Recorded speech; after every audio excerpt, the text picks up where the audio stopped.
I mean, I pretty much knew last year after we finished up the season, after I'd gotten some playing time throughout the year, meaningful and also towards the end of the game, mop-up duty. I had a pretty good idea that, I was going to have my shot, and coaches reiterated that going into spring ball and throughout all of spring ball, so I pretty much knew the whole time.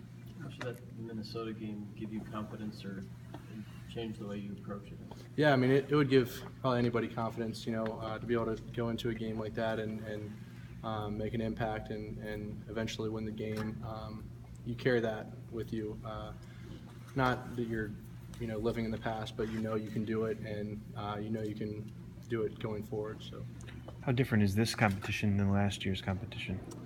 Last year spring or last year fall? Probably fall, I guess. Well, yeah, because spring, no one really knew what was going on. It was a new system and everything. But fall, I guess Shane kind of solidified his spot coming out of spring, and then it was kind of between Rudock and Shane for the first week and a half. And then I kind of started getting in the mix a little bit, but then Rudock distanced himself from the pack. But now this is more wide open, and I think they kind of had the mindset that it was going to be Rudock last year during camp. That's just how transfers work. But this year it's anyone's job. How have they gone about reiterating that to you guys before spring? You mentioned that. Yeah, they mentioned it before spring pretty much every day. They mentioned it during we called it like the bowl camp that we had. They said that was the audition leading up to spring ball for everyone besides Jake, obviously. And then pretty much every single meeting and every practice, every rep, it's said over and over again. So we understand. Why could it be you? What are you doing out there? Well, obviously, this past year when I had my one opportunity to play meaningful football, I was able to get the job done, and I've done well carrying that into spring ball and leading the team and showing confidence that the guys can trust in me, and then just making plays, just moving the ball down the field and not turning the ball over and just not making as many mistakes as the next guy. You practice on Saturday, it looked like you were there with the first offense most of the time, first one. Has that been the way it's been? Do you guys rotate through? Well, down in Florida, I think it was open practices. I'm not sure, but it was a 1-1-1-1.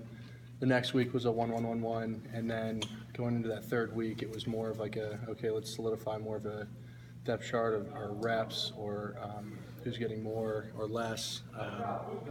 So yeah, that's kind of how it's been. Is there an order right now? I mean, it's still an open competition. Today was like the same as what we did this past Saturday at Ford Field with the ones, and just John and Shane and all of us are kind of rotating through.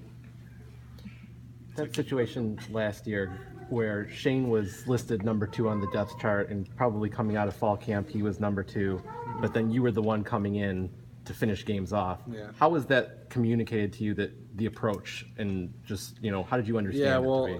I guess Shane had asked for or expressed that he'd be cool with getting a red shirt if he wasn't going to be the starter, and so I guess initially I was going to go in for like the mop-up duty, but then I don't know, I started playing a lot better and than I had been before, and I guess gained coach's trust and confidence, and Shane could keep his red shirt because I had kind of moved into that backup spot. Did you know prior